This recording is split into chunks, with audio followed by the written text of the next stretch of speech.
Bonjour, bienvenue sur cette première capsule vidéo qui vous est destinée à vous, 6e G.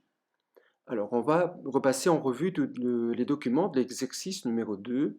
Exercice numéro 2 qui est centré sur l'idée d'un littoral convoité par des activités variées. Ces schémas nous montrent l'aménagement du port de Rotterdam. Il s'agit, de manière plus précise, de l'aménagement de la zone de Maasvlakte numéro 2. On y voit l'extension récente du port. Savoir que le port de Rotterdam est actuellement le premier port européen et le quatrième port mondial avec un trafic total qui représente quelques 442 millions de tonnes. Alors, la construction de Maasvlakte 2 permet d'augmenter la superficie portuaire d'environ 20% de sa capacité, et ce grâce à l'adjonction de 2000 hectares de terrain et au prolongement du littoral sur une distance de 3,5 km vers le large. Ça va nécessiter une série d'aménagements. À titre d'exemple, on va souligner l'apport de 240 millions de mètres cubes de sable qui seront ainsi déplacés pour créer le terre-plein. 7,5 km de dunes qui seront élevées pour protéger le nouveau port. La conception et l'aménagement de la nouvelle zone portuaire ont été étudiés aussi pour protéger la nature autant que possible. En guise de compensation pour la disparition d'une partie du fond marin dans le delta, on va ainsi créer 25 000 hectares de fonds marins qui seront classés, eux, en réserve naturelle. Bien, cette deuxième vue concerne le littoral de Blankenberg en Belgique.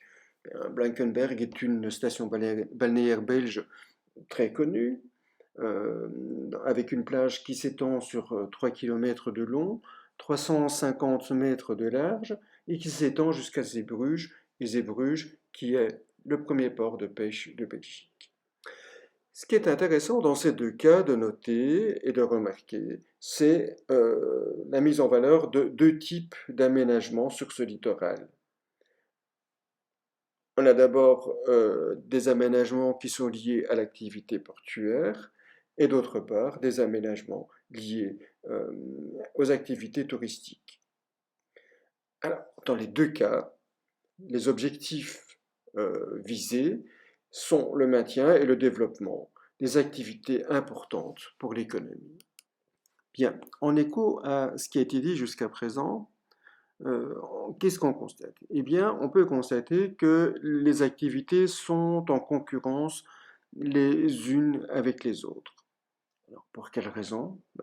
Il s'agit essentiellement d'une raison liée à l'espace et à la compatibilité de ces activités les unes par rapport aux autres. Deuxième élément, les mesures, toute une série de mesures donc sont mises en œuvre pour un développement durable du littoral, et ainsi on voit la création de toute une série de réserves naturelles, protection de dunes. En réalité, les espaces protégés sont essentiellement des milieux qui sont des milieux déjà à l'origine des milieux naturels du littoral. Il existe, mais on le sait un peu, donc un projet d'aménagement énergétique du littoral, et ce projet donc d'aménagement énergétique passe par l'installation de l'exploitation de l'énergie éolienne.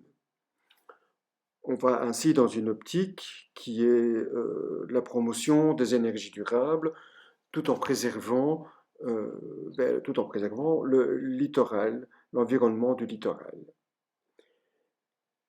Je vous demande aussi, à travers les exercices, de relever les acteurs donc de cet aménagement.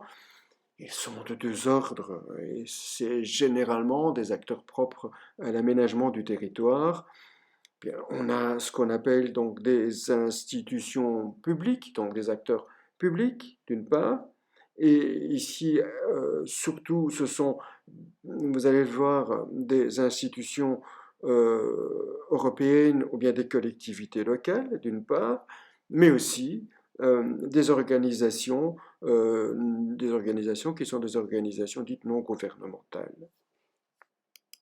Alors, je voudrais porter l'emphase sur ce petit dernier exercice.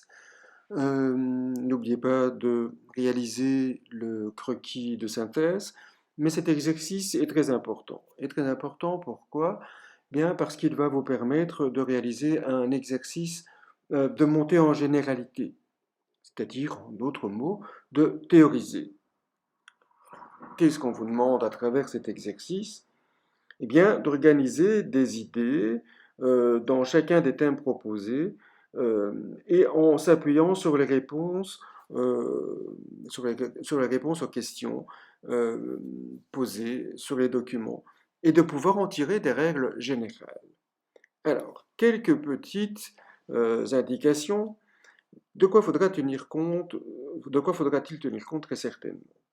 D'abord, que le littoral de Rotterdam a subi toute une série de transformations, rappelez-vous aussi pour le port d'Anvers, qu'il existe des aménagements, et nous les avons qualifiés, ces aménagements, nous, de spécifiques, et qu'il existe enfin, dans ce cas, et on le sait aussi pour le port d'Anvers, c'est pareil, on l'a vu, rappelez-vous, euh, qu'il existe toute une série d'ouvrages de protection euh, de la plage, de un, on viendra de manière plus détaillée dans le thème suivant, et aussi de la nature. Bien voilà, cette première capsule est ainsi terminée. Je vous donne rendez-vous au prochain épisode, comme on dit. Si vous avez des questions, n'hésitez pas, je suis là pour vous. Et surtout, prenez bien soin de vous, s'il vous plaît. À très bientôt.